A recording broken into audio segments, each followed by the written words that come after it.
Bendiciones a todos los que nos siguen a través de la plataforma de YouTube y a través del grupo de Facebook Live Abogados Cristianos. Dios los bendiga a todos, bendiciones de parte del matrimonio Palma, y esperemos que el Señor los siga bendiciendo, los siga ayudando, los siga dando de sus misericordias. Dice la palabra de Dios que nuevas son cada mañana sus misericordias, ¿ok? En esta ocasión vamos a tocar el tema que prometimos tocar referente a guardia y custodia de los menores cuando hay una denuncia penal con respecto de alguno de los progenitores, o en su caso querella penal ante la Fiscalía General del Estado de Tabasco, sobre todo aquí en Tabasco, de hecho, porque hay un criterio aislado que dirimió el Tribunal Colegiado en Materia Penal del 10º Circuito, y es en razón de ello que vamos a dar esta cátedra. No sin antes dar un preludio y declarar que ha existido alrededor de estos temas en materia penal cuestiones acerca de la inconvencionalidad del artículo 19 constitucional, que se establece prisión preventiva oficiosa. Prisión preventiva oficiosa es una figura jurídica que declara que por ciertos delitos una persona debe ser causa de violación de derechos humanos en cuanto a la libertad. Es decir, esta persona tiene que permanecer en el proceso, estar encarcelado durante el proceso. Y a esto muchos juristas, doctos, entre ellos el presidente de la Suprema Corte de Justicia de la Nación, el ministro Arturo Saldívar, ha declarado al respecto que esta cuestión es importante ya tocarla en la agenda en cuanto a los diputados y a los constituyentes. Se establece porque esta situación está creando mucha merma social en nuestra sociedad mexicana. Toda vez que una persona va sin escalas a prisión, encarcelado, simple y llanamente porque a través de la Constitución Política de los Estados Unidos Mexicanos, en el artículo 19, se establece una prisión preventiva oficiosa. Y es que esto es vulnerable a los derechos humanos de los mexicanos, porque el auto de vinculación a proceso no es en sí un medio eficaz para declarar a alguien culpable, sino que el auto de vinculación a proceso solamente se esbozan o se toman en consideración indicios, se toman en consideración datos de prueba que no son todavía firmes, no son convincentes, sino que solamente se demuestra que la persona es posible que haya cometido el delito. Y es por eso que se ha tocado mucho este tema. Y en relación a esto es que muchos juristas han hecho libros, ha existido incluso un parteaguas en el siglo XXI, alrededor del año 2020 en adelante, en cuanto a que si es correcto o incorrecto esto de la prisión preventiva oficiosa. Yo me sumo a aquellas personas o juristas, o doctos, o abogados en el gremio jurídico, que establecemos que esa situación a todas luces es inconvencional, ya como lo ha declarado también el ministro Arturo Saldívar, presidente de la Suprema Corte de Justicia de la Nación. Y dicho esto de paso, abro el tema y sin dar más preámbulos vamos a decir qué es lo que estableció el Tribunal Colegiado en Materia Penal del 10º Circuito en este criterio muy controversial, muy tocante al tema de la guardia y custodia de los menores.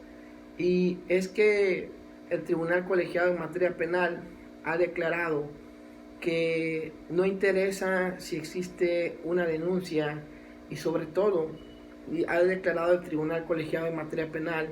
que las medidas de protección que establece en materia constitucional, porque devienen de la Constitución, las medidas de protección de un ministerio público adscrito a la Fiscalía, no tienen fuerza de ley, no tienen esa sustancia para proteger a las víctimas del delito.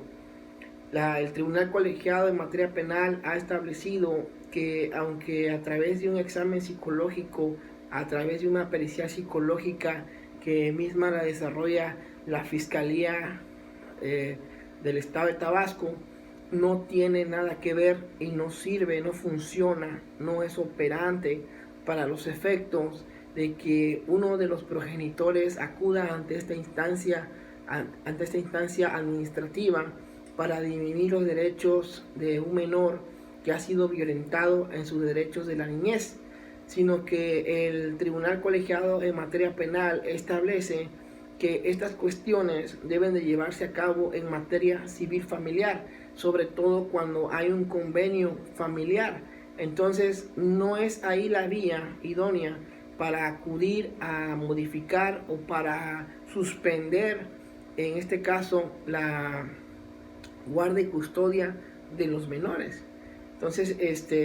muchas personas que no tienen conocimiento jurídico, cuando su menor hijo o su menor hija llega a su casa con ciertas lesiones, ciertos problemas, ciertas circunstancias que llega a su casa, muchas veces las personas acuden ante la Fiscalía o acuden ante el DIF. Sin embargo, aquí en el Tribunal Colegiado en Materia Penal, en uno de los criterios que se ha establecido, han declarado los magistrados en materia penal que eso no es eficaz para lograr proteger al menor. Es decir, que la instancia de la Fiscalía, la instancia del DIF y todo esto no tienen coercitividad o vinculación para poder coadyuvar, ayudar a un menor que está sufriendo maltrato, que está sufriendo alguna circunstancia alrededor de la guardia y custodia que tiene alguno de los progenitores, es decir, el progenitor contrario, es decir, ya sea el padre o la madre que tenga la guardia y custodia, no es a través de la Fiscalía, sino es a través del juicio civil familiar, es a través de donde está el convenio familiar, es ahí donde se debe de llevar a cabo el incidente de modificación o un juicio ordinario de guardia y custodia para modificar ese convenio. Y es que es muy importante esto porque muchas personas piensan, creen que pueden auxiliar, pueden ayudar a un menor, y a veces eso no sucede así. En una ocasión en la iglesia, en un cierto templo, en un lugar que estaba yo pues escuchando una prédica y estas cosas que como cristianos escuchamos, se estaba llevando a cabo afuera un pleito entre quizás el abuelo, el padre, sobre una menor, y me dijeron, ¿por qué no interviene usted? Y yo no intervine. Por esto mismo que les estoy declarando ahorita, por esto mismo que ya el Tribunal Colegiado en Materia Penal ha dilucidado. Lo que sucede es que ese menor, de alguna forma, esa menor que estaban ahí discutiendo el abuelo y el padre, esa menor tiene una guardia y custodia, tiene una protección de parte de alguno de ellos, y esos son los que son responsables de la guardia y custodia de la menor. Es decir, esa menor, si le sucede algo, le acontece algo, quien debe de responder es quien tiene la guardia y custodia del menor, no el de las convivencias, no la otra parte con respecto a que si es padre o etcétera. Sí, puede ser el abuelo o el padre, quizás tenga la guardia y custodia, no lo sé, no lo sé muy bien, pero nadie más puede dirimir asuntos personales de otras personas, de terceros. Cada quien debe tener a cabo su forma de vida de manera individual y de manera personal, y cada quien, como dice un adagio muy famoso, cada quien manda en su casa. Entonces, en esa situación tenemos que no cualquier persona puede estar representando los derechos del menor, y para estos efectos el Tribunal Colegiado en Materia Penal ha dilucidado ya que para cambiar esa cuestión de custodia, de guardia y custodia, es a través del juicio civil familiar, es decir, donde se llevó a cabo el convenio, donde se cedió la convivencia del menor y la guardia y custodia también. Es decir, no es a través, vuelvo a repetir, vuelvo a declararles a todos, porque ya sucedió, ya dictó un caso del Tribunal Colegiado Dice el Tribunal Colegiado en Materia Penal que no es excluyente del delito. Un ejemplo muy vago, muy simple, no es excluyente del delito que, por ejemplo, tú retengas a tu menor hijo porque está siendo golpeado, está siendo vejado en sus derechos humanos por parte del progenitor que tiene la guardia y custodia. Tú no lo puedes retener ahí y no lo puedes retener en tu casa si hay un convenio judicial por medio del cual se estableció que la guardia y custodia le pertenece a la madre o al padre. En ese aspecto, no puedes ir ante la fiscalía, no puedes ir ante una instancia penal, sino antes dar aviso al juzgado civil familiar. Es lo que declaró este tribunal colegiado del 10º circuito con sede en Villahermosa, Tabasco, que no interesa el medio de protección, porque a veces el fiscal adscrito a la fiscalía, a través de exámenes y de peritajes que demuestran que el menor tiene un daño, establece una medida de protección y cede provisionalmente la custodia al padre o a la madre que no tiene la guardia y custodia. En este caso, porque el menor está sufriendo un detrimento en sus derechos humanos. Entonces, ¿qué sucede? Esta situación ya lo ha declarado el Tribunal Colegiado en Materia Penal. No funciona así. No funciona así, sino que debes hacerse de una manera u otra ante el Tribunal Civil Familiar, no ante una instancia penal o una instancia del DIF, así nada más. Porque aquí lo que ha declarado, pues en este ejemplo que les estoy dando, el Tribunal Colegiado en Materia Penal del 10º Circuito en Villahermosa, Tabasco, ha esbozado en sus considerandos, en este caso, que las medidas de protección no son eficaces contra la guardia y custodia de un convenio judicial. Aún así, que es un hecho, lo que estamos haciendo aquí, lo que estamos diciendo, es un hecho relevante, es un hecho que salió de repente, digámoslo así, no es un hecho premeditado, no es un hecho que sea para efectos de hacer otra cuestión más que de proteger al menor. Entonces, el Tribunal Colegiado en Materia Penal ha declarado que no es viable esa situación de ir ante la fiscalía y todo esto. Y aunque la fiscalía, obviamente, como organismo protector de los infantes, como protector de las mexicanas y los mexicanos, no tiene facultad, es lo que dijo aquí el Tribunal Colegiado en Materia Penal, de dictar medidas de protección, y aunque las dicte, no son eficaces para esto. Y es que sucedió en este caso que una persona tuvo una medida de protección por parte de la fiscalía en su momento, cuando estaba siendo vulnerado el menor en sus derechos humanos, tuvo una medida de protección. Sin embargo, la persona, la guardia y custodia, la que tiene la guardia y custodia, fue quien demandó, sí lo hizo de manera correcta, ante la instancia civil familiar, que no había retornado a su hogar el menor. Entonces el menor, al no retornar a su hogar, el juzgado familiar lo que declaró fue que estaba violentando el convenio judicial el otro progenitor. Entonces, ¿qué tenemos aquí? Tenemos que el Tribunal Colegiado en Materia Penal, teniendo al alcance el expediente y la audiencia de vinculación a proceso, video y todo,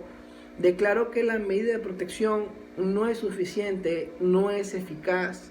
a pesar de que habían dictámenes psicológicos que declaraban que el menor en ese entonces estaba siendo afectado en sus derechos humanos, sino que el Tribunal Colegiado en Materia Penal declaró que no es eficaz estas medidas de protección. Incluso podría ser que ni siquiera las medidas cautelares, porque según el Tribunal Colegiado en Materia Penal del 10º Circuito con residencia en Villahermosa, Tabasco,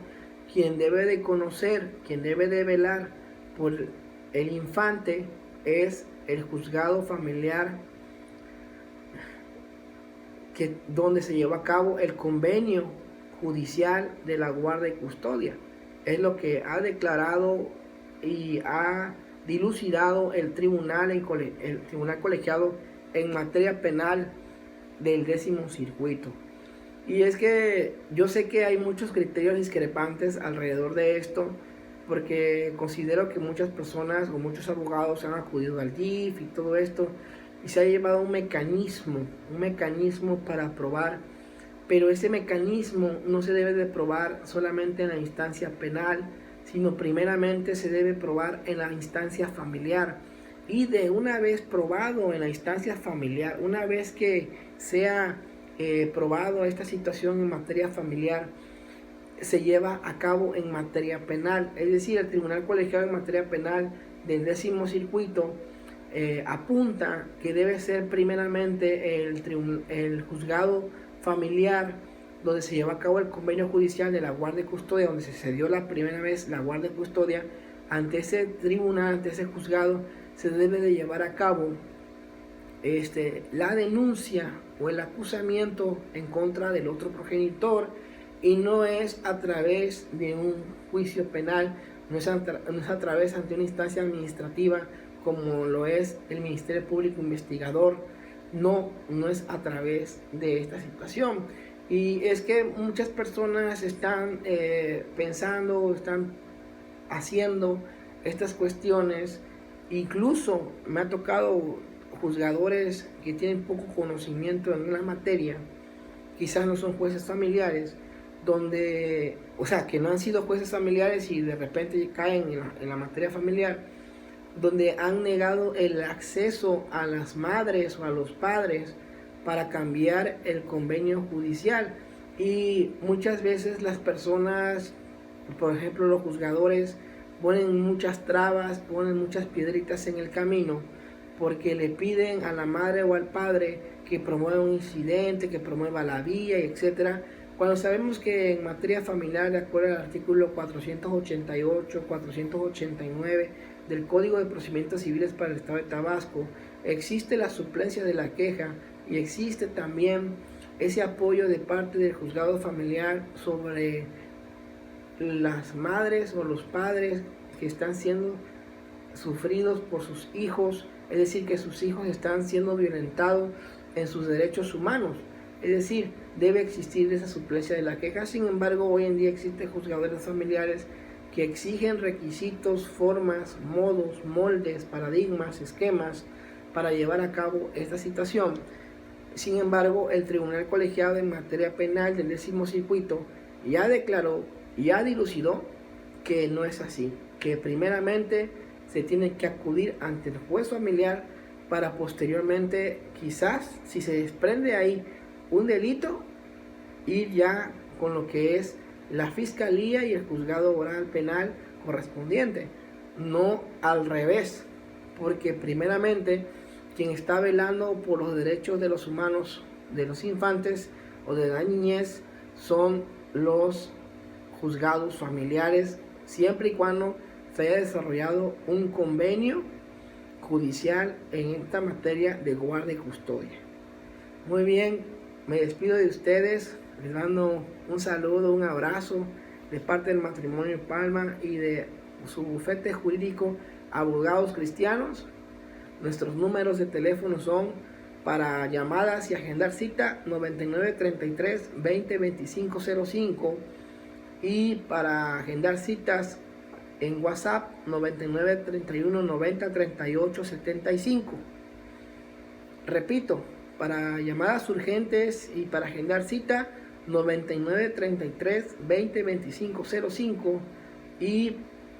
por vía WhatsApp es 9931 90 38 75. Se despide de ustedes el doctor Walter Antonio Palma González. Bendiciones.